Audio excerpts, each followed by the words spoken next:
like a filter on this thing that's making my skin look really, really good. It's not looking good because I've got this all over the place. So we can just bless this new camera for this face smoothing effect that it's giving me. Welcome back, besties. Today we're doing a book unhaul. TJ and I have lived in this apartment since February and it is September now, and I hadn't bought a single new book since we moved. Recently just went buck wild and decided to just buy a ton of books so I can decorate this bookshelf that you can see behind me. If you're looking at this bookshelf, it's quite empty. I am sitting on the ground, so I kind of framed it so that you could see the books that I do own directly behind me, but every other shelf is quite bare and quite empty. Today, I'm just going to show you the books that I bought in the past couple weeks so I can decorate this wonderful bookshelf that I have behind me.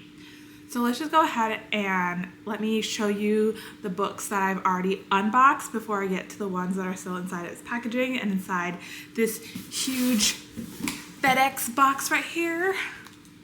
So we're gonna get to that one a little bit later. So these first three books that I bought are ones that I already have read, and some of these are my absolute favorites of all time. So the first one that we have is All of Our Wrong Todays by Ilan Mastai.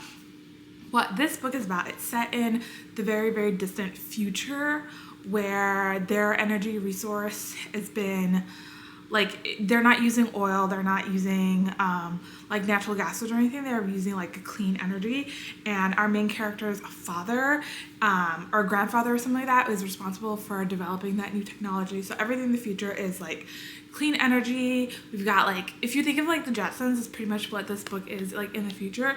We've got flying cars, we've got those electronics, it's basically just like the Jetsons but in the future. And so our main character, I don't remember his name, I'm probably not going to remember all the main characters' names in these books, but his father is now designing time travel, and something happens with our main character and he kind of fucks up the experiment, and then we kind of end up in the present day before that bit of new clean energy has been discovered, and it's kind of what would have happened if that clean energy had never been discovered. But this book I like. If there's a book that has time travel in it, I am more likely than not going to end up liking it. So this is a favorite of mine. The next needs no introduction. It's Legends and Lattes, and this is the hardcover edition. I don't know if this is the UK cover for it, or if this is US cover for it, because I honestly got this off Amazon. When I saw this cover, I was like, yeah, I like that. That looks cute. I know the other, the normal cover that people show, I can put it up on the screen. I like that one too, but I kind of like this one a bit more. Maybe that's blasphemous to say, but I have read this book and you would have seen it in a vlog that I did earlier this year, but this is basically based on our main character, Viv, who is an orc that has decided to give up the ways, and so she opens up a coffee shop, and it's a quite cute cozy fantasy. I like this one a lot, and I'm really looking forward to the prequel that is going to come out earlier this year. The next book that I also got on Amazon, so this one I always get the name of it wrong, so I'm just going to read it. It's 11/22/63 by Stephen King. I believe this is Stephen King's first novel where he predominantly wrote in a romance. I could be wrong, but I believe what that's about. And this is another time travel type book. So we have our main character who has a friend that owns, I think, a diner or whatever, and the guy that owns the diner, he discovers that there is a portal to basically the 60s in his basement, I think it is. And so our main character decides to go back in time to complete the diner owner's mission at the JFK assassination, and there's a lot going on here. The romance is to die for. The time travel element of this book is also to die for. This is less horror than it is more of a romance and historical fiction. But I highly recommend to pick this one up. It is quite chunky. It's 800 pages long, but if you can do it, I highly recommend this Stephen King book. This one is quite special, and we're just gonna save this for last. Packages here that I bought these two off of Pango Books. So we're just gonna go ahead and open this up and see if I can open it up without flashing you my address.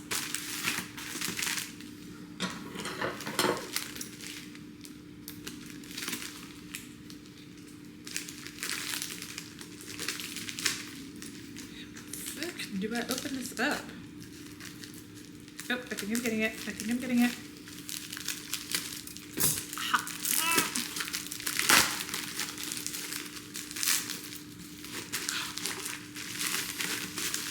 I love it. I love it. I love it. Okay, so if you know anything about me, that you know that I love Still Beating. I'm kind of upset that this sticker is on the cover. I wonder if I can get that off. I'm gonna mess with that later, but Still Beating by Jenna Hartman is one of my favorite books that I have read this year. It is about our two characters, Dean and Cora, who don't like each other, but they ended up getting kidnapped, and the kidnapper is a serial killer that forces people to fall in love, and then once they fall in love they kill them. But our two characters manage to escape. They do end up falling in love while in captivity, but this book is more about how they navigate the trauma of being in captivity and how they navigate their newfound feelings for each other. And this is just, it is the one. I swear this is going to end up in my favorites of the year, but I highly recommend this one. Ooh, wait, I didn't notice this was in the package. They sent me a little, like, it looks like a postcard and a highlighter, which is really random, but yeah. Okay, let's go ahead and open the second package that I got out of Pango Books. Inside, no extra fun stuff inside here, but if you could probably guess, this other one is Lotus by Jenna Hartman. Now, this was another book that I enjoyed. I liked it a little bit less than Still Beating. I gave this one 4 stars, I think. But it's basically about this man, Oliver, who was kidnapped as a child, and then he grew up in captivity, and he escapes captivity one day, and he finds his way back home, and it's about his love and friendship with his next door neighbor. I think her name is Sydney. I think that's what it is. But Sydney had never given up hoping that he was alive, and so they kind of like rekindle their friendship that then turns into a romance. And this is another like really good one by Jenna Hartman that I absolutely love. I think these covers are far better than the original covers. Like, how cute is that? How cute is that? They just go together so well. Let's go ahead and open up the gigantic FedEx box that I have here that is filled with books. Let's just start with a couple that I pulled out right out of the box. So the first one that I got is Pestilence by Laura Thalassa. And this one I have already read, and I kind of wish, now that I've read it, I think I gave it like 3 stars on Goodreads. Like, it was okay. I was expecting more smut in this book than there actually was in here. And I kind of had a hard time with kind of just believing that this deity being Pestilence, who's taken a human form, would fall in love with our the female main character in this book, and I can't remember her name. But there was a lot of like religious subtext within this book that I just wasn't like, I wasn't vibing with it, quite honestly. And so like the religious subtext and the lack of smut in this book, it just, I don't know, I didn't like it that much, but I have it. I wish I hadn't bought it. This is why I normally get books off of Libby, and then if I like it, then I buy it. But this is one that I decided to just take a chance on. I got it from Half Price Books, and it wasn't that expensive, but it's gonna be on my bookshelf. I feel like I'm gonna end up unhauling this at some point, but we're just gonna put it on my bookshelf for now. The next book I got was Love Light Farms by B.K. Borison. Now, this is a Christmas romance, I believe it is. I have not read this book. This is another one that I picked up at Half Price Books. But I'm trying to collect a bunch of Christmas themed books or holiday themed books, because I want to do a huge like holiday reading vlog towards the end of the year. So this is the one I heard that was like pretty good. So I'm excited to try and give this one a read. I hope I end up liking it. Now, the next book I bought needs no introduction. If you watched my last video that I put up, then you know the book that I bought. The Mindfuck series. This book needs no introduction. This book is iconic. It is one of my greatest loves. I wish, you know, if there's like a book that you wish you could read for the first time again, it would be this one. So this is gonna get predominantly displayed on my bookshelf. Next book I got is The House on the Cerulean Sea by T.J. Klune. Now, this is a middle grade story. I believe that's what I've been told by the booktubers on the internet. And I honestly don't know what this is about. Like, I have no idea what this book is about. I got it because I heard it being recommended a lot on BookTube. The cover is quite cute. It seems a little bit whimsical, but I could not tell you for the life of me what this is about. The next book I got is Nettle and Bone by T. Kingfisher. Now, I have read a T. Kingfisher book before, Sword Heart, which I think I gave 4 stars. But Nettle and Bone is more fantasy, and I think the stakes are a little bit higher. So what I think this one is about a princess that is being married off to a neighboring kingdom. But that princess turns up dead, I believe, and then the sister of that princess is then out to find out what happened to her sister. This book is quite short, so I'm not really sure how T. Kingfisher is gonna pack in like the world building and the story, the plot of the book within like, I want to say it's like less than 300 pages. 253 pages. So I'm a little concerned about that, but I like Sword Heart. Sword Heart was quite long, but I'm hoping that T. Kingfisher does a really good job with this, and hoping that I can find another book of hers that I end up liking.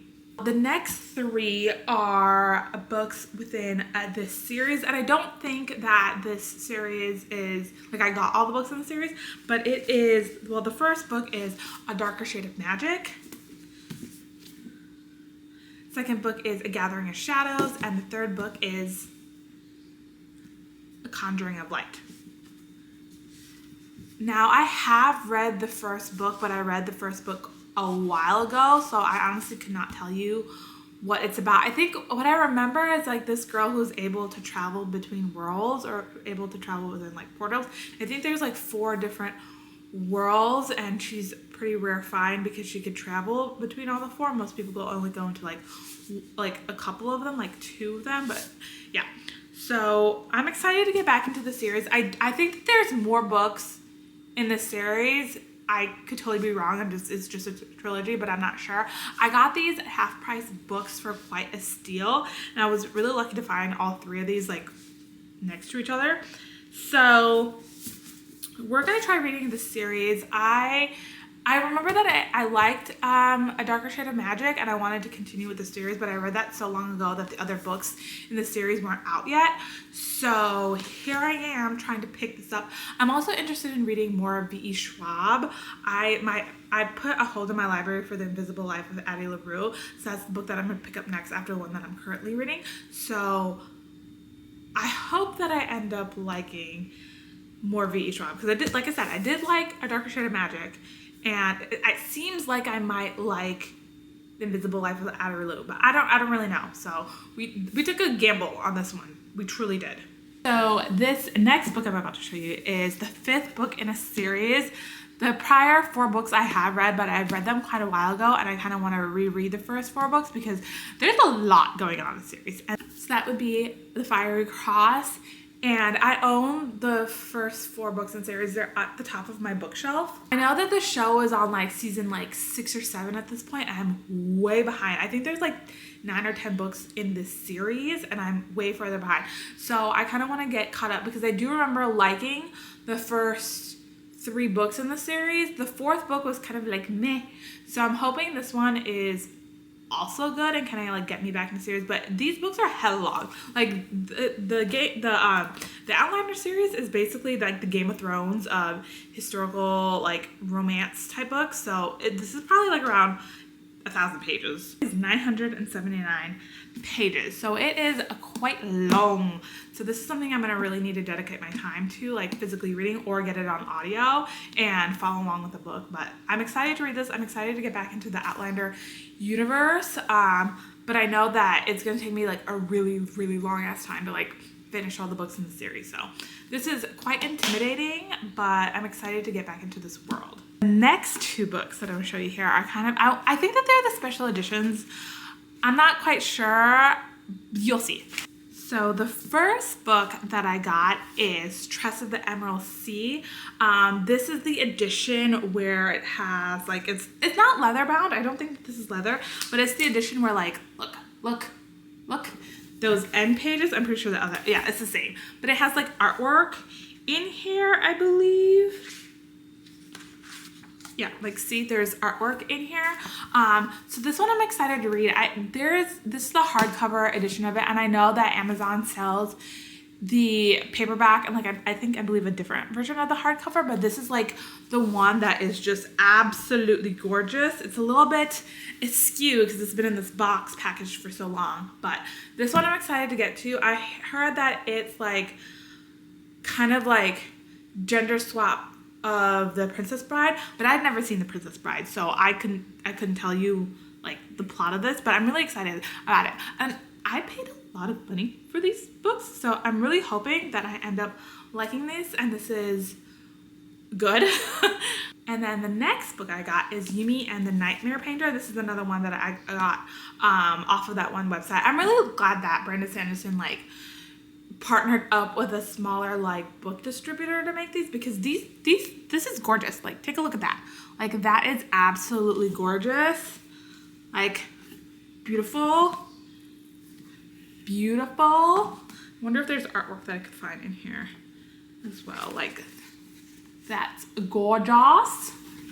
Heard that his wife asked him to write a romance for her, and so he kind of put his fantasy spin on romance. So this one I'm excited to read. The only other Brandon Sanderson book that I've read is the Mistborn books.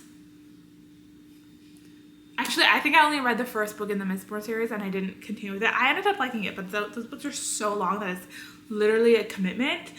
But this one I'm excited to read because I do like books that are like you know, that's either like historical fiction with romance in it or fantasy with romance in it. Like, I need the kissing.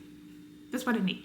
And then this is the last book I got as a part of this haul, and I quite honestly paid probably a little bit too much for this, but I just wanted it so bad. So let's open it up together.